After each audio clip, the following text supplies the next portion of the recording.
E aí, pessoal, tudo bem com vocês? Sejam muito bem-vindos a mais uma aula aqui no Se Liga na Educação. Meu nome é Edneia, eu sou professora de Ciências e hoje quem está aqui comigo é a Mariana. Olá, Mariana, tudo bom?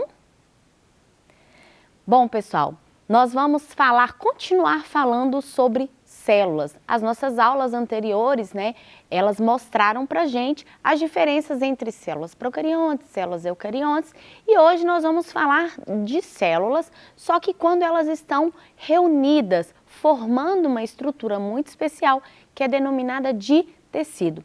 Essa aula é dedicada ao 6º ano do ensino fundamental e nela nós iremos trabalhar a habilidade de identificar os tipos de tecido como parte integrante na organização dos seres vivos. Se você não assistiu às nossas aulas anteriores, elas estão salvas, Você pode acessar o site do Se Liga na Educação e lá vocês encontram todas as nossas aulas anteriores, inclusive as aulas de todo o ano, ok? Então, se tiver alguma dúvida sobre o tipo de célula, célula procarionte, célula eucarionte, está lá no site do Se Liga na Educação. Então, vamos lá. Já que a gente está falando de célula, vocês acham que todas as células do nosso corpo são iguais? As células que estão aqui nos meus olhos, será que elas são iguais às células que estão lá no dedão do pé? Ou a célula que está lá no meu fígado, no meu estômago? O que vocês acham? Pensa aí, elas possuem diferentes funções, porque a célula que está aqui no meu olho, ela está determinada a fazer a geração das imagens, ou então dar cor aos meus olhos. Vocês acham que é a mesma função que tem a célula do meu fígado, que está lá para poder armazenar glicose, na forma de glicogênio, que é um tipo de açúcar utilizado pelo nosso corpo como fonte de energia? O que vocês acham? É igual? Eu acho que não, hein? Então, as nossas células, existem diferentes tipos de células no nosso corpo. Então, nós vamos ter células, começando aqui, onde tudo inicia, a célula sexual.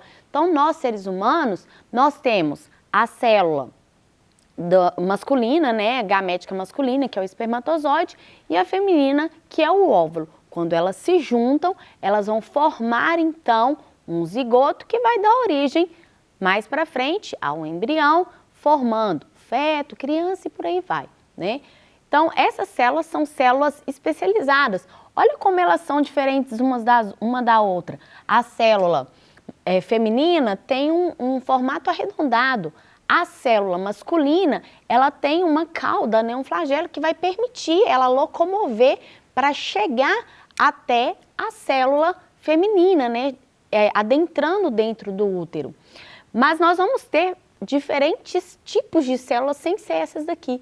Nós temos as células musculares. O que essa célula faz de diferente?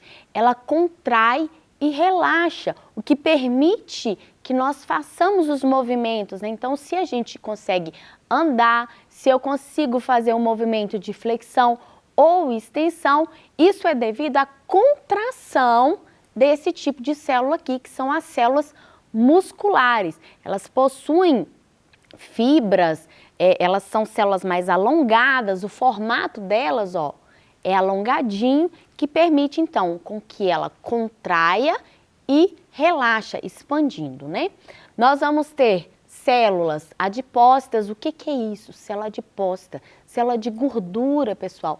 Olha só como que ela tem aqui uma estrutura que permite o acúmulo, o armazenamento do lipídio, que é a gordura, Quando a gente se alimenta de alimentos gordurosos, isso vai ficar armazenado aqui dentro dessa célula adipócita, que ajuda o nosso corpo, por exemplo, a manter a temperatura, que ajuda em choques mecânicos, amortece, armazena energia. Então, essa célula aqui é bem diferenciada. Nós vamos ter células dendríticas, a célula sanguínea, que é mais conhecida como hemácia, é uma célula achatadinha, ela parece um disco, ela não possui núcleo. O núcleo dela é retirado durante o processo de formação. Ela é uma célula mais achatadinha, parecendo um disco. É esse formato que permite com que ela carregue, por exemplo, o oxigênio que circula no nosso corpo. Então, quando você respira, você leva o oxigênio para o pulmão, lá ocorre a troca, essa célula vermelhinha aqui, que é a hemácia, ela vai pegar esse oxigênio e vai circular por todo o corpo, carregando depois, né? Ela leva o oxigênio e traz de volta o gás carbônico. Agora, olha essa célula aqui, ó, toda diferenciada, célula nervosa.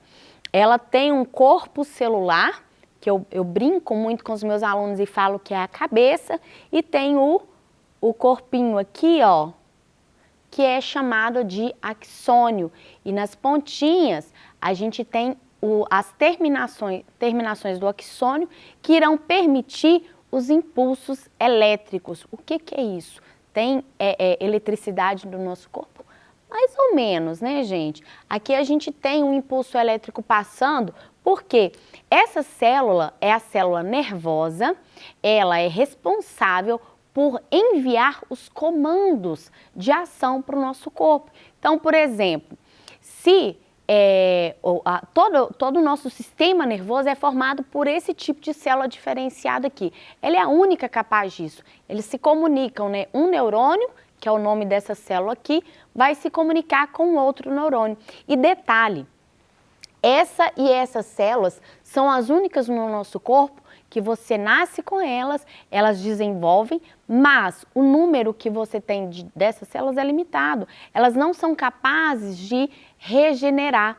Então, quando você tem uma lesão, tanto, né, na célula nervosa quanto na célula muscular, você não consegue reverter a situação.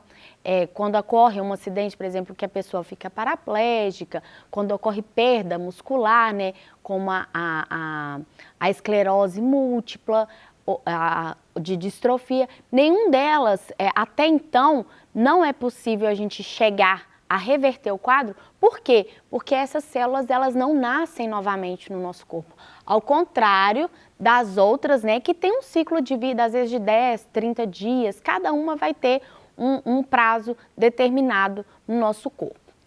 Mas aí, nós temos também as células epitelial, que são células especializadas principalmente no poder de proteção. Célula epitelial é que forma, por exemplo, a nossa pele. Então, as células, elas ficam mais juntinhas umas das outras. A gente vai ter células que têm um formato mais quadrado, permitindo, então, formar diferentes camadas de proteção. Ela também é a célula que vai revestir os órgãos.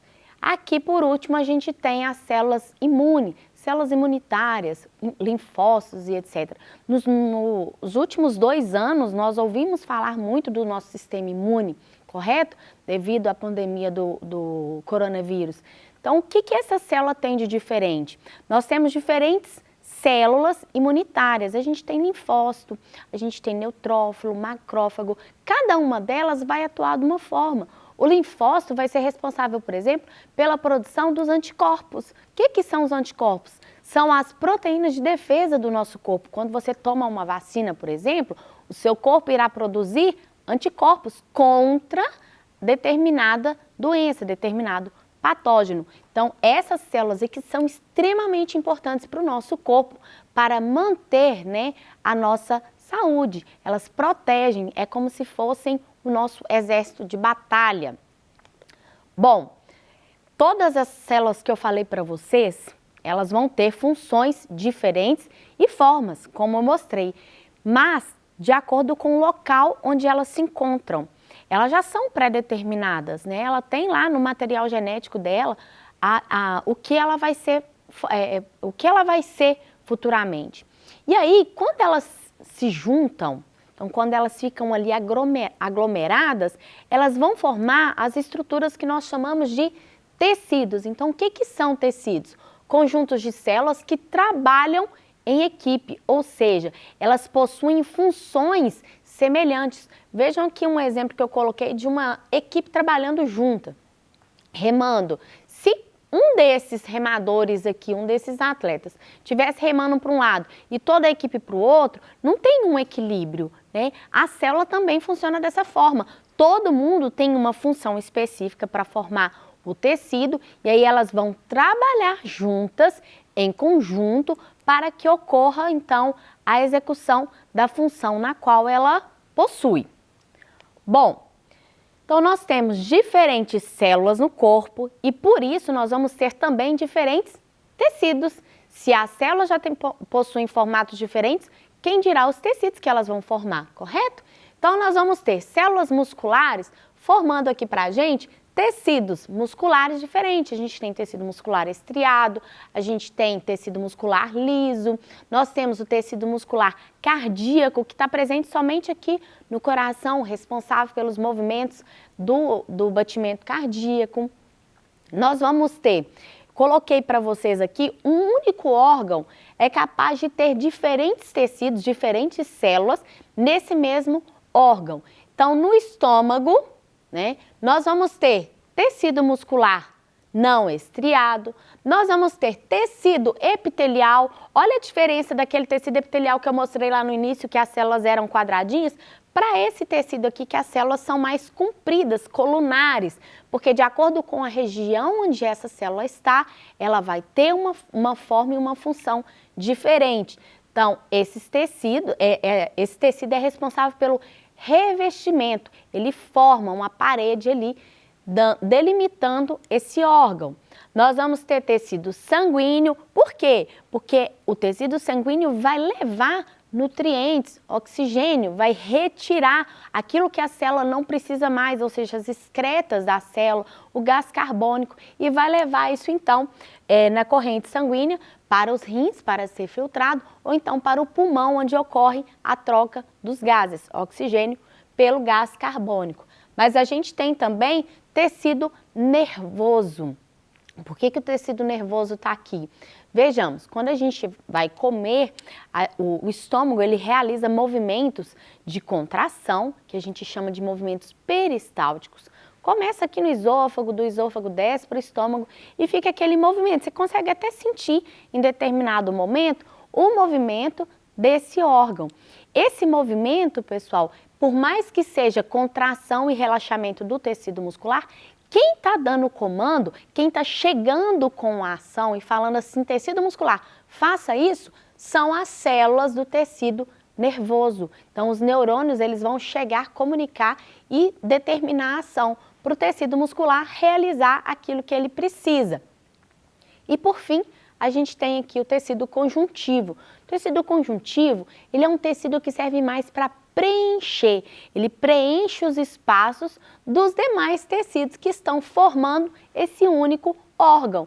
Então, deu para perceber aqui que a complexidade de um único órgão sendo formado por vários tecidos e cada um deles com sua função em específico.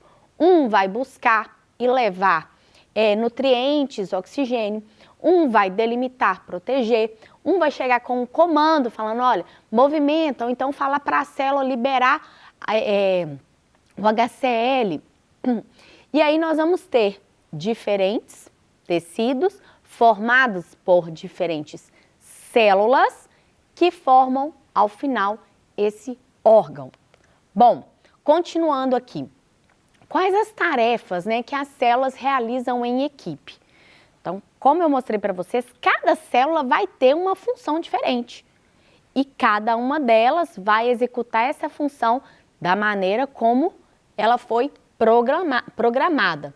Então, vamos ver alguns exemplos aqui. O tecido das glândulas salivares, né, as glândulas salivares que a gente tem aqui, ó, que libera saliva na boca. Então, quando ela libera essa saliva, é para quê? A saliva, pessoal, ela vai umidificar o alimento e, além disso, libera uma enzima que vai começar a quebrar esse alimento já na boca. Né? O amido, né, o carboidrato, ele começa a ser quebrado já na boca. Então, as glândulas salivares, né, o tecido das glândulas salivares, ele é especializado em liberar saliva que irá digerir os alimentos. Vamos ver outro aqui, tecido nervoso. No tecido nervoso, né, os neurônios, eles são responsáveis pelo impulso elétrico. Então, ele vai levar o impulso elétrico, o comando, né, do nosso corpo. Ele libera neurotransmissores, que são substâncias que irão executar, né, ativar ou inibir a ação de determinadas células. Nós temos o tecido epitelial, como eu falei para vocês, esse tecido epitelial forma aqui, ó, a nossa pele, como também delimita os demais órgãos. Então, esse tecido epitelial, ele serve primeiramente de barreira física, ele protege o nosso corpo. Pensa se esse tecido fosse frouxo, se ele fosse espaçado, as células espaçadas umas das outras. Seria muito mais fácil de um patógeno, de um micro-organismo adentrar o nosso corpo, mas não. O tecido epitelial, ele é especializado e as células são bem juntinhas umas das outras. Por fim, tecido muscular. O tecido muscular tem várias funções de acordo com o tipo de tecido. Tem o tecido muscular esquelético, que vai permitir movimentos. Tem o tecido cardíaco, que vai permitir o movimento do coração, os batimentos, né, do coração e por aí vai. Aqui, ó, o tecido muscular. Coloquei o exemplo aqui para vocês de 3 tipos de tecido muscular. O esquelético, que ele é todo estriado, as células são mais alongadas e ele permite o movimento do nosso corpo. Eu tenho o tecido muscular liso, que vai formar, por exemplo, os órgãos como o estômago, o útero, a bexiga, que eles conseguem expandir e contrair, né? Diminuem de tamanho. São formados, então, por tecido muscular liso. E o tecido muscular estriado cardíaco. A gente só tem esse tecido, gente, no coração. O cardíaco aqui já indica pra gente aonde que ele está localizado. Na parte cardio, né? Dentro do nosso coração. Os demais tecidos, cada um vai ter uma localização diferente no nosso corpo. Bom, aqui a célula nervosa, como eu falei lá no início para vocês, que ela era bem diferente. A gente tem o corpo celular, os dendritos. Esses dendritos aqui vão comunicar com o axônio, né, a região terminal do axônio do outro neurônio, para que ocorra, então, a comunicação entre eles, para que o impulso elétrico passe desse neurônio aqui e chegue no outro, para levar, o cérebro ele interpreta a ação, né, a informação, e ele envia o comando para determinado órgão, ou melhor, para determinada célula e tecido. E aí quem faz essa comunicação são os neurônios, as células nervosas. Bom, para a gente poder entender, né, fechar essa parte que eu falei para vocês, dos diferentes tipos de células que vão formar os diferentes tipos de tecido, eu trouxe aqui uma atividade para a gente poder fazer juntos. Então vamos lá, indique quais são as afirmativas verdadeiras. Letra A, todos os seres vivos são formados por muitas células? Não. Tem seres vivos, gente, que são formados por uma única célula. É o caso, por exemplo, da leishmania, que causa leishmaniose. É um protozoário e só tem uma única célula e ela vive bem assim, tá tudo bem. Então essa alternativa A está errada. A B, as células da pele podem ser observadas a olho nu? Eu consigo olhar para o meu braço aqui e ver minha célula? Também não. Só consigo ver através do uso do microscópio. C, tecidos são formados por reuniões de células? Sim, um conjunto de células vai formar para a gente então o tecido. D, o coração é um exemplo de tecido? O coração é formado por um tipo de tecido, né? Letra E, o sangue é um exemplo de tecido? Sim, o tecido sanguíneo, ele é um tecido, por mais que seja um tecido líquido, ele não é sólido como o outro, mas é formado por um conjunto de células. F, o estômago é um exemplo de órgão? Exatamente, formado por diferentes tecidos. E por fim, os órgãos fazem parte dos sistemas? Quando a gente tem, né, a aglomeração dos diferentes órgãos, o conjunto deles vão formar para a gente os sistemas. Então, ficou correto aqui para a gente a letra C, E, F e G, ok? Pessoal, o que eu tinha para falar para vocês hoje era isso. Caso, né, vocês tenham alguma dúvida com relação a essa e demais aulas, mande para a gente no nosso Tira Dúvidas, que nós estaremos aqui para poder sanar a sua dúvida. Muito obrigada pela sua companhia e até a próxima. Tchau, tchau!